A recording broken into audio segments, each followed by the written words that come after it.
Hi guys, hope everyone is well and staying safe and back for another video. I've decided I'm going to limit myself to 4 films for each video, try and keep the video to about the 15-minute mark. Also decided for a few weeks to go kind of off-piste, off algorithm and just watch films that are like been on my list for a long time or have been recommended or I just happen to be available streaming for a short period of time. So their list will be just, random, but the usual, hopefully, mix of foreign language films, art house, that kind of thing. Also, I'm also going to, for a couple of the next 2 weeks or so, I'm going to start to watch some films that I really should have seen but haven't seen, but might not be so interesting to talk about. For example, we're going to watch the whole of the Halloween series. I've only seen 1 and 2, and the latest one, 2018. So it's stuff in the middle. So I'm going to be probably talking briefly about that. But the idea is that I can just talk about 4 films a week that I really loved or were emotionally attached to. I thought were wonderful. I won't bother to discuss the films that I don't like. So yeah, that's the plan. I change my mind every day about the films I'm going to watch, and that's the fun of it. I do actually look forward to checking out my algorithm, seeing what's up to watch next, and I'm thinking, oh wow, great, finally going to get to watch that film. But so many times people say to me, oh, have you not seen this film? Have you not seen that film yet? It's a masterpiece, blah blah blah. And I'm like, no, because it hasn't come up my algorithm yet. That's the reason why. So I need to maybe stop that silly behaviour and just watch those films that need to be seen urgently. Okay, so a very obvious choice for me was to watch Nomadland because it was released on Disney Plus. So I've been waiting to sort of buy the physical release at some point, but popped up on Disney Plus. Obviously, going to give that a watch. Big fan of Chloe Zhao. Love the rider. Absolutely loved Songs My Brothers Taught Me. And I think that this was a film that I went into with very, very high expectations. I changed my mind a little bit about Chloe Zhao after speaking to people. The Malik influences are a little bit too obvious, and I was trying to convince myself that this was an original. Songs My Brothers Taught was very original, but it really was heavily influenced by Malik. So I'm going to have to backtrack on that a little bit after watching it. After thinking about it and being influenced by other people, to be honest. But Nomadland, I went in with very, very high expectations. Don't get me wrong, it was a great film. It was a good film. But to me, it wasn't the best film. My best film still is Songs My Brothers Taught Me. But I think Nomadland was a film that will grow on me. I think that it has so many elements that I love about movies, which I've said before. When you can combine great acting, and it was, great performances by the whole cast, a great musical score, beautiful cinematography. Although in some ways I felt she was pointing the camera at the right time, the golden time as I call it. She was just shooting at sunsets and dawn. So I'm not sure, in my technical knowledge, whether that is just a timing thing or whether it's really hard to get those shots. But who cares? The film looked beautiful. I also loved some of the ebb and flow of the film, the tone of the film, with some beautiful dialogue and some kind of slow pacing. There wasn't a lot of high dramatic scenes, which made it even more intriguing.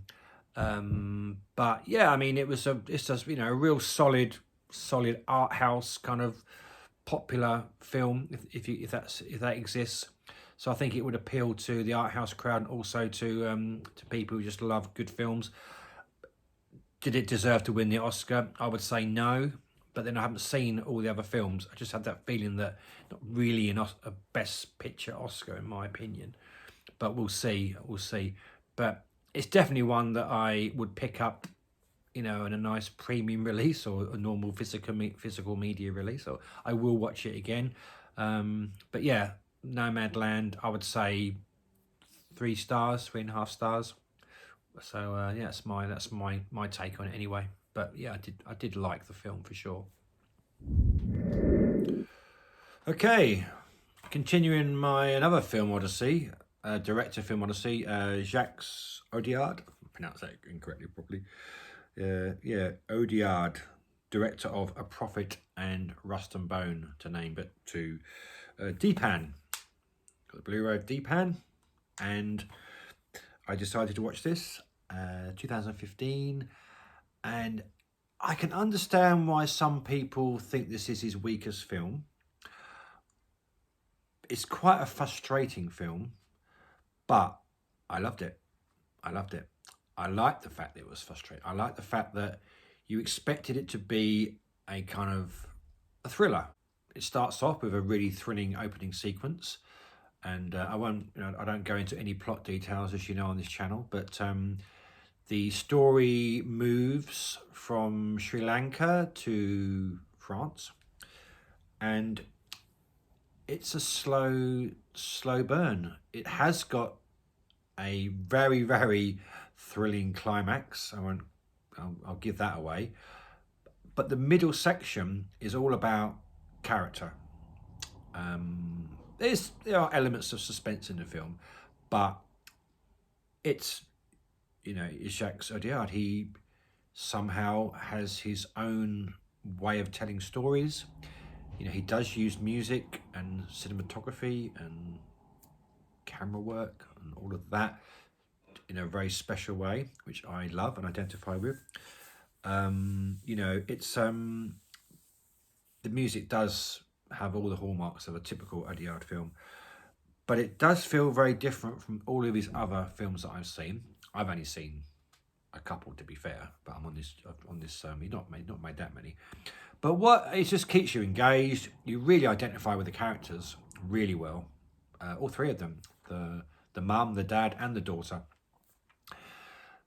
Yeah, I mean, this guy in my mind can do no wrong. I'm looking forward to continuing watching all of his films. It shouldn't take too long. Like I say, I don't think it's just too many. But yeah, I would definitely recommend Dpan. I think Dpan is available to stream easily, and the Blu-ray is like a £5. And it has actually got an audio commentary on the Blu-ray, and deleted scenes, and an interview with the director and the I think the lead actor. So it's definitely worth checking out the Blu-ray if you can. It's also won the Palme d'Or in 2015. I've just seen, which I forgot.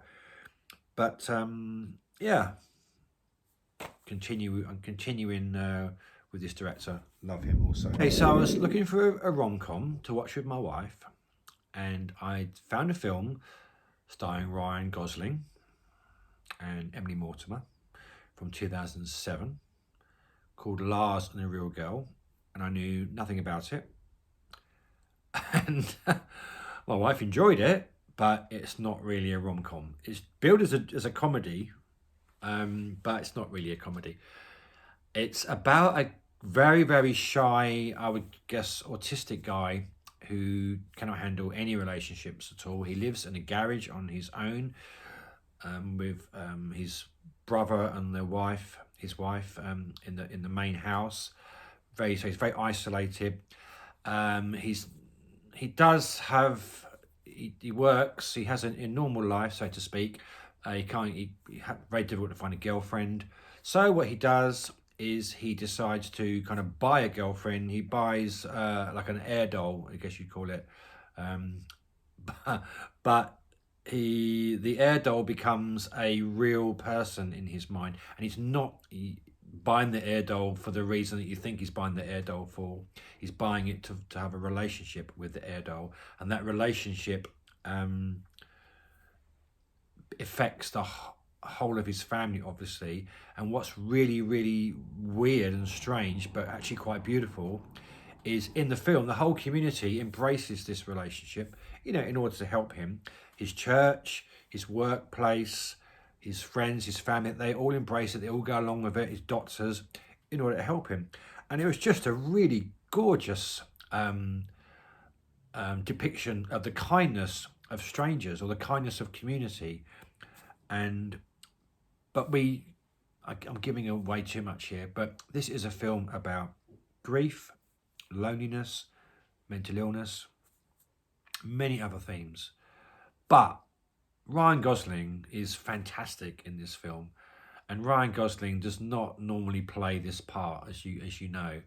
He's not a cool guy in this film. But you know, the film is a tad laboured at times. You know, it does drag a little bit because it's a bit of a one-note film, but it's charming, and I was very emotional about this film. Even thinking about it now, it really touched me, and I hadn't heard of it before, and it was purely recommended to me because Ryan Gosling was in it by a friend. So yeah, I'd recommend Lars and the Real Girl. I watched it, I rented it, so as usual, you know, try before you buy. I will watch this again, I'm sure, one day. I look forward to that, so I'll buy it on physical media when I can find it. Yeah, great.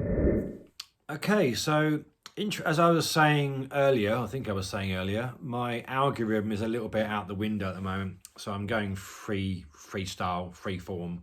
I'm kind of watching films that I think will be interesting to talk about, and also watching films that I think will be interesting for me, and also watching films that I need to watch because I've bought them in my collection.